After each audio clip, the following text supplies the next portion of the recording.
Apa yang membuatmu meragukan keyakinanmu? Bagaimana 9/11 mempengaruhi kehidupanmu? Bagaimana reaksi keluarga dan orang-orang di sekitarmu saat kamu pindah agama Islam? Aku dulu seorang misionaris. Aku tinggal di Bible Belt. Di sana terdapat lebih banyak gereja daripada McDonald's. Dan dia menatapku, menunjuk wajahku dan mengatakan, "Kau seorang muslim, kawan." Aku balik menunjuk dan mengatakan, "Tidak, aku bukan muslim." Namaku dan kata itu tidak akan bersatu. Dia mengatakan, "FBI ada di sini. Apa yang sudah kamu perbuat? Kamu membuat malu keluarga kita. Apa yang kamu lakukan?" Pria itu mengeluarkan tembakan Kalashnikov. 2 orang yang bersama aku langsung tiarap ke tanah. Assalamualaikum warahmatullahi wabarakatuh. Namaku Harun, seorang mu'alaf muslim dari Amerika, dan usiaku 43 tahun. Aku tinggal di Mississippi Selatan. Aku memiliki kebun dan aku bertani. Aku menjadi seorang muslim sejak 1998 atau 1999, sekitar itu. Aku pernah tinggal di Arab Saudi, pindah ke sana saat usiaku 20 tahun. Aku tinggal di sana selama 10 tahun. Setelah itu aku kembali ke Amerika, sekarang aku tinggal di sana. Apa yang membuatmu meragukan keyakinanmu? Jadi dulu aku tergabung dalam Southern Baptist Christian. Aku tinggal di daerah Bible Belt. Di sana terdapat lebih banyak gereja daripada McDonald's. Aku mempelajari Alkitab dan aku adalah seorang pendeta muda. Aku dulu seorang misionaris. Aku mengabdi untuk sebuah misi saat di Guatemala. Saat aku keluar dari Kristen, aku adalah seorang pendeta muda di gereja Southern Baptist. Kira-kira seperti itu sampai aku ke sini. Bagaimana saat pertama kali kamu mendengar Islam? Saat itu aku masih SMA dan aku belajar di sana. Semua agama yang berbeda diajarkan seperti Hindu, Yahudi, Kristen, dan Islam. Tentu saja ajarannya tidak lengkap. Orang-orang yang mengajar, mereka semua anggota Southern Baptist sama sepertiku. Oleh karena itu mereka tidak mengajarkan kebenaran yang seutuhnya. Tapi syukurlah, ujian yang kami dapat saat itu berkaitan dengan 5 rukun Islam. Disebutkan bahwa Muhammad SAW adalah seorang Rasul. Tentu saja ketika hal itu diajarkan kepadaku, aku berpikir itulah yang mereka yakini. Dan saat Ibrahim meninggalkan Ismail di padang pasir, Ishaklah yang melanjutkan amanah menjadi Rasul. Seperti itulah yang dijelaskan kepadaku. Tapi mereka menjelaskan Islam dengan cukup baik. Tidak dijelaskan hal-hal yang dapat merusak agama. Hanya saja itulah yang mereka percaya dan inilah yang kita percaya. Apa yang membuatmu meragukan keyakinanmu? Aku membaca Alkitab pada Perjanjian Baru. Mempelajari tentang Yesus dengan keyakinan Kristen. Bahwa Yesus adalah Tuhan dan beliau juga anak Tuhan. Itulah yang membuatku bingung karena dia tidak pernah mengatakan aku Tuhanmu, sembahlah aku. Ungkapan itu muncul setelahnya pada zaman Paulus atau Saulus. Juga pada Alkitab Matius terdapat sebuah tempat di mana beliau bersama 3 sahabatnya, Yesus bersama 3 muridnya. Beliau pergi ke taman dan mengatakan sesuatu kepada mereka bertiga. Beliau mengatakan, "Tunggu di sini, karena jika mereka menemukanku, mereka akan membunuhku." Hal ini merupakan tindakan manusia. Jika benar beliau adalah Tuhan, seharusnya beliau akan mengatakan, "Aku tidak peduli apa yang kalian lakukan, aku akan tetap di sini. Aku tidak takut." Setidaknya itulah kebenaran yang aku tahu. Kemudian aku berdoa kepada Tuhan sendirian. Saat itulah evolusiku menjadi seorang muslim. Bisakah kamu menceritakan perjalananmu dari Kristen menjadi Islam? Tentu aku akan menceritakannya. Saat usiaku 19 tahun, mungkin sekitar 20 tahun. Aku sedang mengemudi menuju gereja. Aku hendak mengajar pelayanan pemuda, mereka berusia 15 hingga 18 tahun. Aku mengajar kelompok usia tersebut. Ada gejolak dalam diriku, seperti aku membutuhkan Tuhan. Aku butuh Dia dalam hidupku. Aku butuh jalan yang benar menuju Tuhan. Aku duduk di sana. Aku sedang mengunyah permen karet. Aku mengunyah sambil mengemudi mobil Ford F-150 di jalan raya Mississippi menuju gereja. Aku berkata, "Tuhan, tolong tunjukkan aku jalannya. Tunjukkan jalan yang Engkau inginkan. Tunjukkan kebenarannya. Aku membutuhkannya sekarang. Kumohon Tuhan, mohon tunjukkan padaku." Dan muncul dalam pikiranku, baiklah, aku akan melempar permen karet ini tanpa melihat. Jika terlempar keluar dari jendela, maka aku tidak akan lagi percaya bahwa Yesus adalah Tuhan. Aku hanya akan berdoa pada Tuhan. Jadi aku lempar permen karet itu, lalu aku menoleh dan mencari. Aku mencari-cari ke bawah, lalu aku berhenti di bahu jalan. Aku keluar. Aku berjalan mengitari mobil, aku membuka pintu. Aku mencari di semua tempat, permen karet itu tidak ada. Aku masuk lagi ke dalam mobil dan melewati gereja. Jadi setelah kejadian ini, aku bertemu seseorang yang aku kenal saat di perkuliahan. Dia dari Arab Saudi, namanya Ali El Gamati. Dia berasal dari ujung selatan Arab Saudi, daerah bernama Bisha. Kami bertemu dan dia bertanya padaku, "Apa agamamu?" Dan aku bilang padanya aku tidak beragama. Dia mengatakan, "Apa maksudmu? Tidak ada istilah orang tidak beragama. Apa yang kamu yakini?" Aku mengatakan, "Aku berdoa pada Tuhan." Lalu dia mengatakan, "Baik, jadi apakah kamu beragama Kristen?" Aku mengatakan, "Bukan, aku bukan Kristen." Dia bertanya, "Lalu bagaimana menurutmu?" Aku menjawab, "Yesus, dia adalah seorang Rasul. Dia adalah manusia sama seperti aku dan kamu." Dia bilang, "Jadi dia bukan anak Tuhan?" Dan aku bilang, "Bukan, dia manusia, dia Rasul. Dia menyampaikan pesan, menyampaikan ajaran. Dan aku meyakini bahwa yang dia katakan itu benar. Dan dia bilang, baik. Lalu bagaimana dengan Nabi Muhammad SAW? Apakah menurutmu dia seorang Rasul? Aku bilang, ya benar. Menurutku dia seorang Rasul. Dia juga menyampaikan pesan. Namun menurutku itu bukan untukku. Aku yakin pesan itu hanya untuk kelompok tertentu. Lalu dia menatapku, menunjuk wajahku dan mengatakan, kau seorang Muslim, kawan? Aku balik menunjuk dan mengatakan, tidak, aku bukan Muslim. Namaku dan kata itu tidak akan pernah bersatu. Sejak hari itu muncul dalam hatiku. Seperti secercah cahaya. Ada secercah cahaya yang masuk dalam hatiku. Jadi dulu aku memiliki Packard Belt tua. Sekarang tidak banyak orang yang tahu apa itu Packard Belt. Sudah tidak ada. Jadi aku membukanya dan bertanya pada Jeeves. Jeeves itu seperti Google pada zaman sekarang. Jadi aku bertanya pada Jeeves, lalu mengetik topik Islam. Suatu hari aku pulang dari kerja. Seperti rutinitasku biasanya, pulang ke rumah, melepas sepatu dan lainnya. Lalu duduk di depan komputerku. Apa Islam itu? 5 rukun Islam. Ketika aku membaca, entah kenapa, aku membaca La ilaha illallah Muhammad Rasulullah.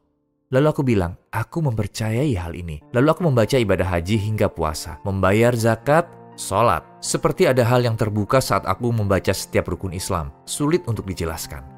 Seperti hatiku sedang dilukis atau terdapat cahaya masuk ke dalam diriku. Lalu setelah aku selesai membaca semua 5 rukun Islam, aku tahu bahwa hanya ada satu jalan bagiku.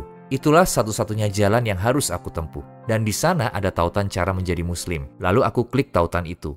Dan ada berkas PDF kecil yang terbuka. Aku memegang secari kertas ini dan pergi ke kamar mandi.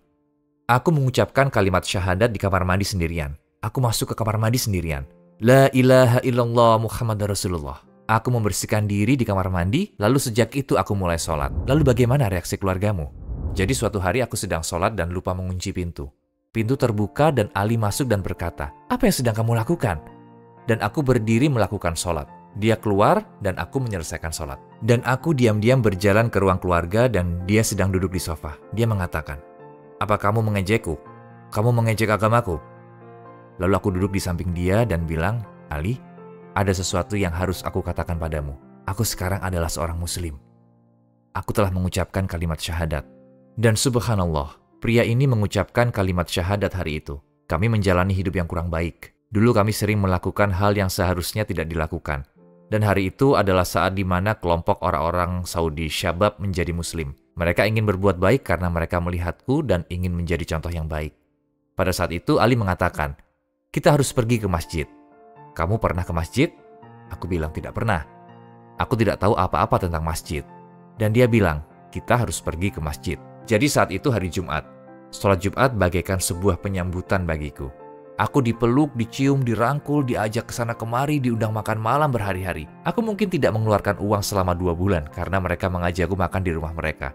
Itu adalah hal paling indah ketika aku pertama kali ke masjid di Pensacola. Sungguh kesempatan yang indah. Jadi kakekku mengalami serangan jantung. Dia dirawat di rumah sakit. Dan aku harus mengemudi dari Pensacola, Florida. Dari tempatku tinggal ke rumah sakit tempat dia dirawat. Kami duduk di ruang tunggu dan di sana ada telepon.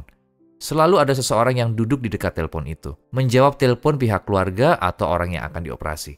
Aku duduk di sana. Terdapat saudara muslimku yang tahu bahwa kakekku sakit. Lalu ada saudara Saudi, namanya Muhammad. Sedang duduk di sana dan telepon berbunyi. Dan bibiku yang suaranya paling kencang di keluarga kami. Suaranya bisa didengar dari jauh. Telepon berbunyi. Dia mengangkat telepon. Aku tidak tahu isi pembicaraannya. Aku hanya mengira seseorang di telepon mengatakan, apakah ada Harun di sana? Lalu bibiku, Harun? Harun? Apakah ada Harun di sana? Keluarga Harun.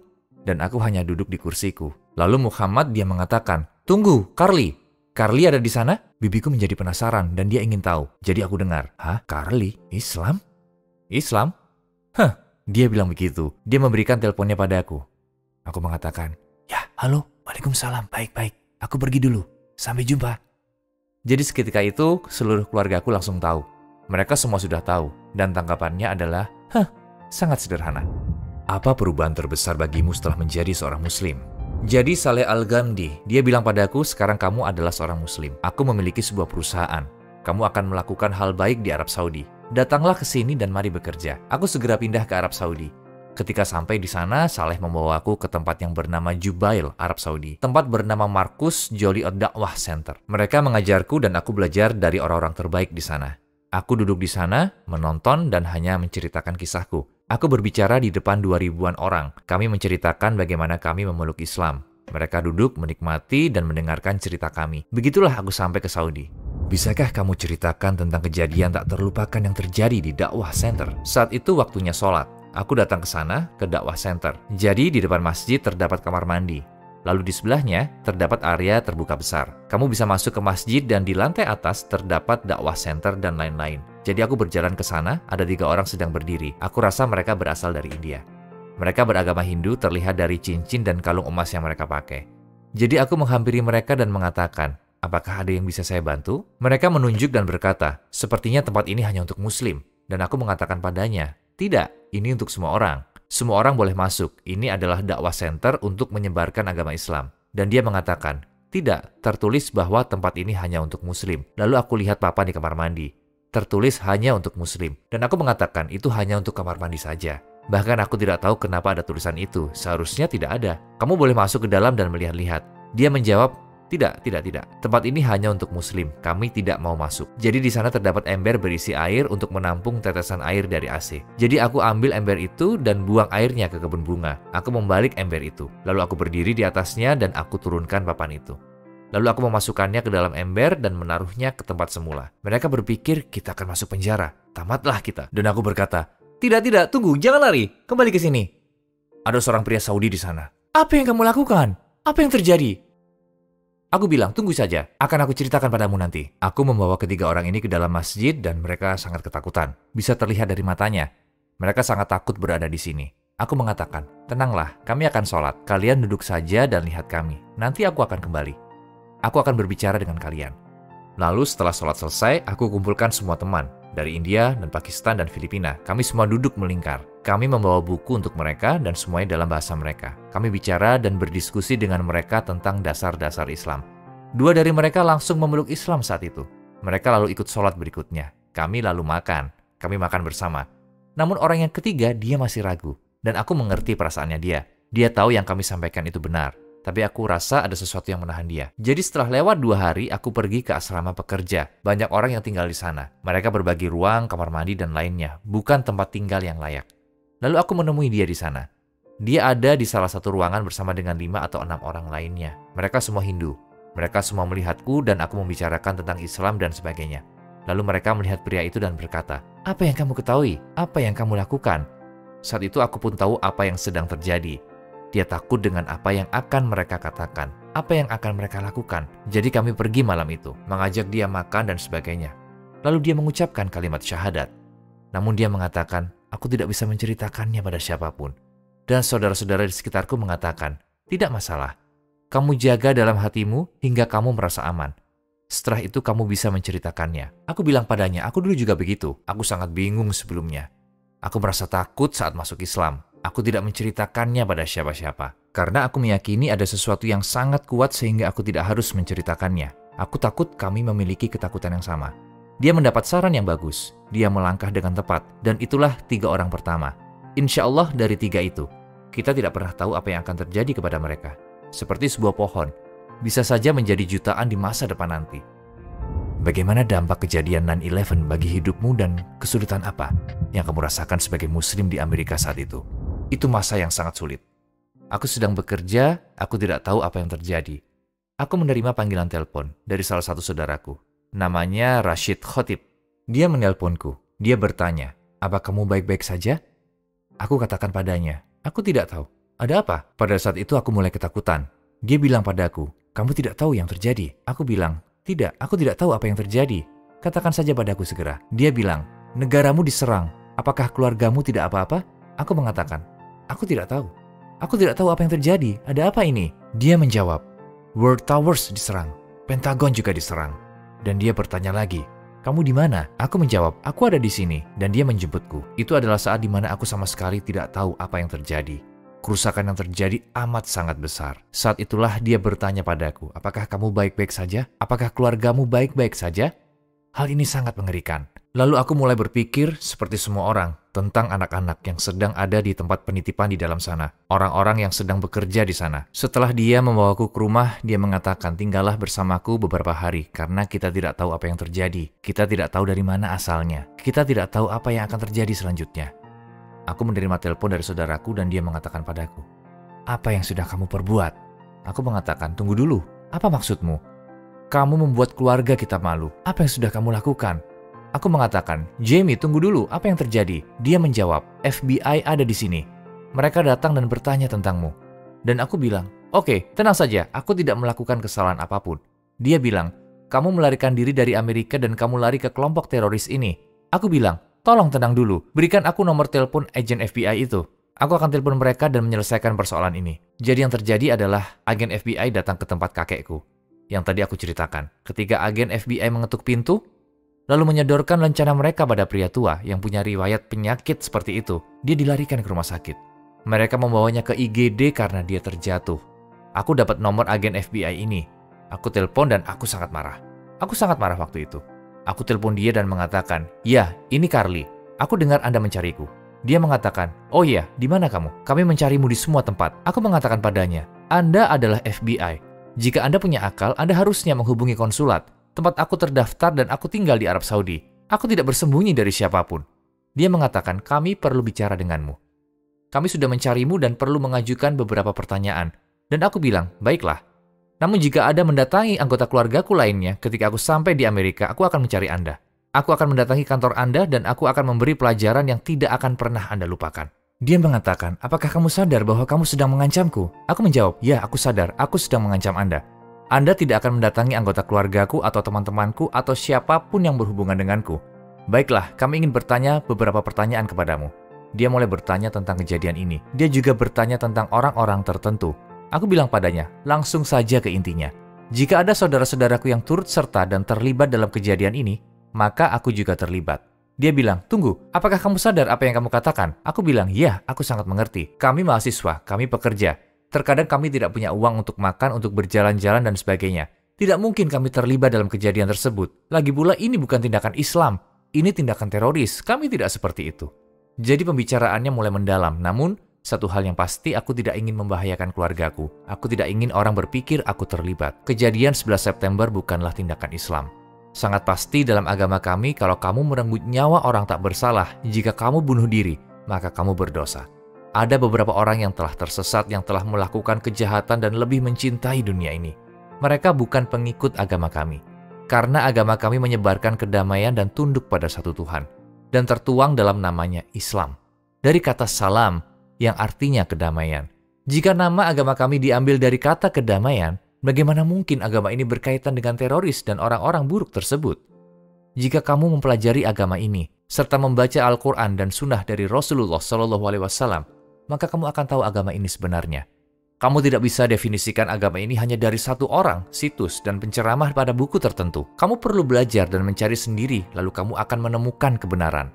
Tapi satu-satunya cara menemukan kebenaran adalah dengan meminta pada Tuhan, agar ditunjukkan dalam hatimu. Kamu harus berserah diri, membuka diri pada Tuhan. Kalau kamu percaya pada Tuhan, buka dirimu, dan biarkan Dia menunjukkan jalannya. Apa yang kamu lakukan setelah melalui semua kesulitan itu? Apakah kamu kembali ke Amerika? Jadi setelah 9/11, aku tetap melanjutkan hidupku. Aku tetap tinggal di Arab Saudi. Semua orang cinta Amerika. Setelah kejadian 11 September, semua orang merasa sedih untuk Amerika. Mereka juga mendukung Amerika. Semua orang membahas kejadian mengerikan ini. Itu sungguh mengerikan. Semua berubah. Dan aku tidak akan lupa, hari pasukan Amerika masuk ke Afghanistan, seluruh dunia berubah. Seluruh komunitas Islam berubah. Hari itu aku keluar dari McDonald's. Aku sedang bekerja dan keluar dari McDonald's. Aku memakai baju putih serta dasi. Sebagai pria kulit putih, aku menonjol. Ada sekelompok anak-anak di sana. Lalu salah satu anak meludah dan jatuh ke tengah dasiku. Aku melihat ke arah dasiku, aku tidak pernah diludahi sebelumnya. Aku terkejut hal seperti itu terjadi padaku. Kenapa aku diludahi?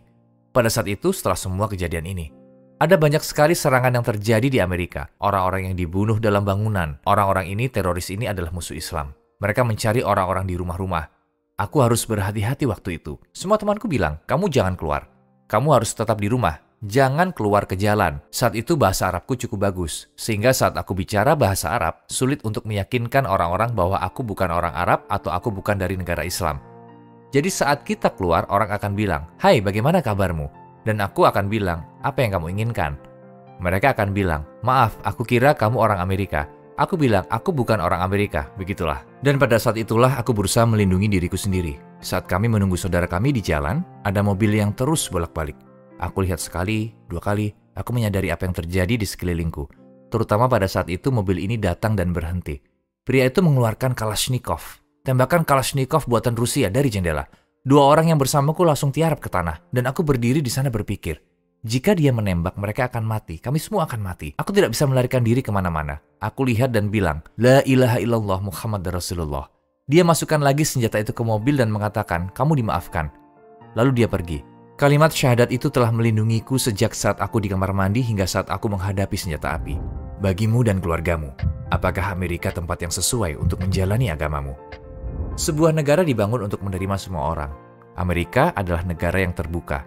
Namun, hukum dan budaya sama halnya seperti di semua tempat. Hukum mengatakan bahwa aku punya hak untuk mempraktikkan apa yang ingin aku lakukan. Namun berbeda dengan budaya. Secara budaya, kami tidak terlalu diterima. Aku menghadapi banyak permasalahan bersama anakku di sekolah. Aku mengatakan pada orang lain bahwa aku Muslim, lalu mereka tidak ingin bicara denganku lagi. Aku punya teman yang pergi ke gereja. Mereka tidak ingin terlibat apapun denganku. Aku kehilangan banyak teman karena hal ini. Aku tidak bisa secara langsung mengatakan pada orang-orang bahwa aku Muslim. Aku pernah bekerja untuk sebuah perusahaan dan ada salah satu pertanyaan yang mengganjal saat aku akan mendapatkan kenaikan jabatan. Terkait kenaikan jabatan ini, manajer yang ada di sana mengatakan padaku, agamamu sedang kami pertimbangkan. Kami sebenarnya sudah mendiskusikan agamamu dan kami tidak yakin untuk menempatkanmu pada jabatan yang akan kamu terima ini. Berdasarkan standar Amerika, pada saat itu aku bisa menuntut perusahaan. Aku bisa. Mereka akan kehilangan pekerjaan. Mereka harus mengirimkan kompensasi bagiku dan keluargaku karena mereka mengatakan pernyataan tersebut. Namun ketika aku mendengarnya, hal ini malah membuka pintu bagiku untuk mengatakan pada mereka bahwa inilah yang aku yakini. Jadi aku mencari kesempatan lain. Aku tidak ingin merusak agama. Aku bisa masuk berita. Pria Muslim ini dapat kompensasi $2 juta karena mendapat diskriminasi di pekerjaannya. Begitulah, aku tidak ingin merusak agama. Aku ingin mengambil semua kesempatan untuk menyebarkan kebaikan. Dan itulah yang aku lakukan. Kita hanya perlu berhati-hati di Amerika. Tapi Amerika adalah tempat yang adil. Kamu tidak perlu khawatir. Kamu akan selalu mendapat keadilan. Kamu akan selalu terjamin berdasarkan hukum. Namun tidak secara sosial. Suatu saat ketika aku sedang dalam perjalanan menuju masjid di Amerika, aku diberhentikan petugas dan salah satu lampu mobilku tiba-tiba mati. Jadi saat aku diberhentikan polisi, ada 3 mobil di sana. Aku tidak tahu kenapa ada banyak sekali. Aku mengatakan, aku adalah seorang YouTuber. Apakah Anda keberatan jika aku rekam? Dia bilang, oh silakan, boleh. Aku keluarkan kamera tapi terkendala videonya. Penyimpanan kameraku penuh, jadi aku bilang siaran langsung saja. Aku bilang, aku hanya akan siaran langsung. Aku letakkan ponsel di belakang mobil dan petugas polisi ini datang. Dia tidak tahu, dia periksa semuanya. Aku tidak ditangkap. Aku tidak punya catatan kriminal. Dia bilang, kamu harus memperbaiki lampu mobilmu. Dan aku bilang, baik, akan aku perbaiki. Lalu aku penasaran, aku hanya ingin tahu. Dan aku mengetahui apa yang ingin dia tanyakan. Pikirku, baik, inilah kesempatanku. Dengan semua lampu biru kelap-kelip di belakang, aku Harun, mu'alaf Muslim dari Amerika, mencoba melakukan dakwah kepada petugas polisi dan 7 atau 8 lainnya yang berdiri di sana dengan senjata, anjing polisi, dan sebagainya. Jadi dia mengatakan, aku ingin bertanya, kanal YouTube kamu tentang apa? Lalu aku katakan padanya, aku bilang padanya, aku bisa menyampaikan pesan untuknya. Jadi kamu melakukan dakwah, benar. Mungkin sekitar 40 detik atau kurang. Kira-kira sekitar itu. Sangat cepat aku bilang. Anda tahu Islam? Anda tahu yang kami yakini? Dia mengatakan tidak tahu. Lalu aku bilang, apakah Anda berkenan jika aku beritahu? Jadi begitulah, aku mendapatkan kesempatan untuk berdakwah dan dengan cepat menjabat tangannya. Petugas polisi tidak berjabat tangan karena membuat mereka dalam posisi rentan. Ketika aku ulurkan tangan yang tidak biasa, aku kira dia hanya akan berdiri di sana. Dan dia tidak akan menerima jabatan tanganku. Tapi di video itu dia sebenarnya menjawab salamku. Dia menerima salam dariku. Lalu aku mengatakan pada orang-orang, aku menceritakannya tentang kanal YouTubeku. Jadi dimulai dari satu video itu, semua petugas di situ aku yakin mereka menontonnya. Saat mereka menontonnya, algoritma YouTube akan bekerja. Akan ada banyak orang di sekitar mereka yang berteman dengan mereka. Akan disarankan untuk menonton video-video itu. Kalau ada yang penasaran tentang Islam, bagaimana sebaiknya mencari tahu tentang agama ini? Jika kamu tertarik tentang Islam, yang pertama, kamu harus mencarinya secara online. Namun, untuk tiap satu situs yang baik dan benar, ada banyak ribuan lainnya yang menyesatkan. Dan bahkan dalam kepercayaan kita sendiri, banyak orang yang melenceng jauh dari yang diajarkan Al-Quran dan Rasul. Jadi aku sarankan untuk mencari di internet, kemudian mencari seseorang yang bisa bantu kamu, yang bisa kamu tanya, yang kamu percaya. Juga ada masjid. Ada masjid di mana-mana. Kalau kamu mencari masjid di Google, kamu akan menemukannya. Kamu bisa menemukan masjid dan saudara yang baik yang dapat menolongmu. Apa sifat Nabi Muhammad SAW yang paling membuatmu kagum? Rasa kemanusiaan beliau. Kemanusiaan dalam diri Nabi Muhammad SAW adalah contoh yang kita semua patut ikuti. Beliau rendah hati dan baik pada semua orang. Aku tidak pernah dengar kata-kata kasar bahkan saat beliau berbicara pada seseorang. Jika beliau memberitahu mereka bahwa mereka salah, beliau menyampaikan dengan cara yang ingin mereka dengarkan. Mereka ingin mendengarnya. Beliau tidak pernah melakukan hal seperti apa yang kita lakukan pada anak kita. Beliau menyampaikan dengan cara yang orang lain inginkan. Dan itulah yang ingin aku lakukan dalam dakwahku. Ketika aku sampaikan pada orang-orang tentang Islam, aku berpikir, bagaimana Nabi Muhammad SAW akan melakukannya pada orang itu. Inilah keyakinan kita dalam berserah diri kepada satu Tuhan. Aku mencoba mencontoh dia. Itulah yang kita semua inginkan. Apa pesan terakhir yang ingin kamu sampaikan? Jadi pesan terakhirku, aku sudah diberikan banyak sekali berbagai hal baik. Sekarang aku ingin menyerahkan diriku.